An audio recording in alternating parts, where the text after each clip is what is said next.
Assalamualaikum warahmatullahi wabarakatuh. Syukur alhamdulillah kita dapat bertemu lagi di channel ini.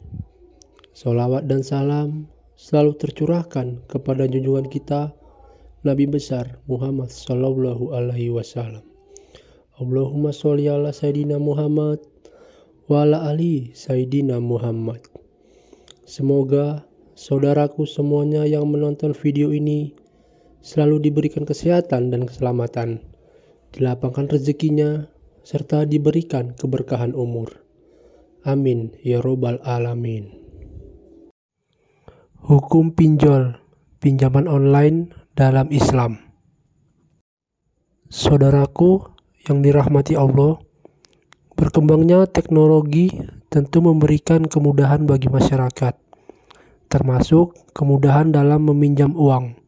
Hanya bermodalkan foto dan KTP, banyak orang yang terjerat dalam fenomena pinjaman online atau pinjol.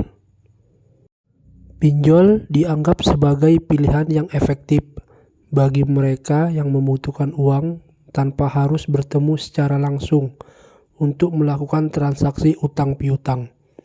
Namun, kenyataannya, praktik ini menimbulkan banyak masalah bagi masyarakat. Mulai dari adanya ancaman fisik bagi pemberi pinjaman yang tidak dapat membayar hutang, ancaman penyebaran data, peminjam, dan lain sebagainya. Dalam Islam, pada dasarnya hukum pinjam-meminjam merupakan bentuk tolong-menolong terhadap sesama manusia. Dalam sebuah hadis yang diriwayatkan oleh Abu Hurairah, Rasulullah Shallallahu Alaihi Wasallam bersabda, yang artinya, barang siapa melapangkan satu macam kesempitan dari aneka macam kesempitan yang dialami saudaranya, Allah akan melapangkan kesempitan penolong itu dari kesempitan-kesempitan hari berhenti. Dan barang siapa menutupi aib orang muslim, Allah akan menutupi aibnya, baik di dunia maupun di akhirat. Barang siapa memudahkan urusan orang yang sedang kesusahan, Allah akan memudahkan urusannya di dunia, di akhirat.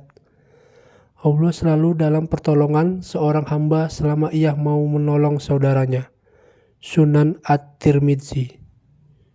Saudaraku yang dirahmati Allah, dari teori ke praktik yang ditulis oleh Muhammad Syafi'i Antonio mengenai pinjam-meminjam dalam Islam terdapat 2 poin utama, yaitu yang pertama, pinjaman merupakan salah satu metode hubungan keuangan dalam Islam.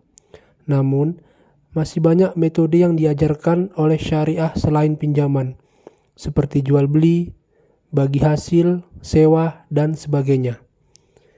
Kedua, dalam Islam, pinjam-meminjam adalah akad sosial, bukan akad komersial. Artinya, apabila seseorang meminjam sesuatu, dia tidak boleh diminta untuk memberikan tambahan atas pokok pinjamannya.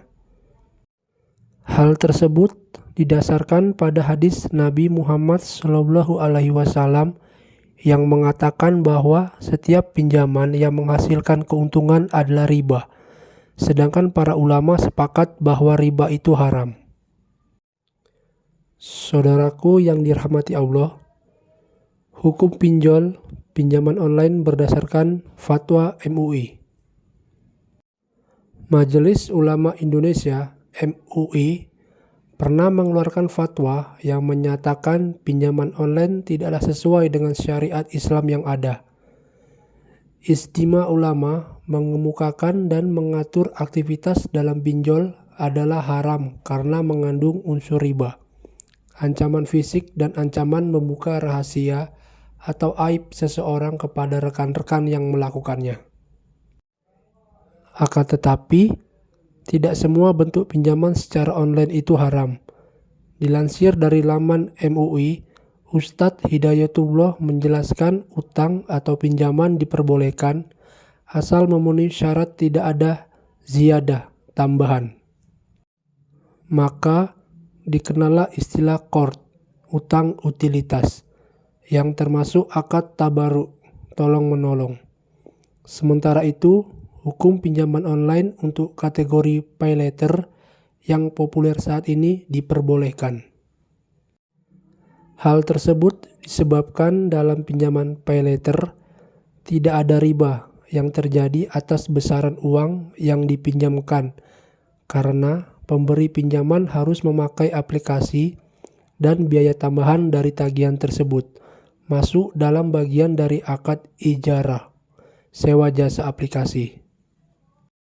Saudaraku yang dirahmati Allah, penjelasan tersebut merujuk pada kias berikut ini, yang artinya seseorang memberi hutang orang lain sebesar 90 dinar, namun dihitung 100 karena harus melalui jasa timbangan yang satu.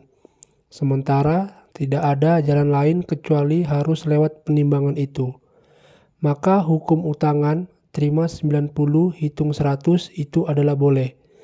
Kalau 100 itu hanya sekedar digenapkan pada pokok utang tanpa perantara jasa timbangan, maka tidak boleh sebab hal itu termasuk tambahan yang haram.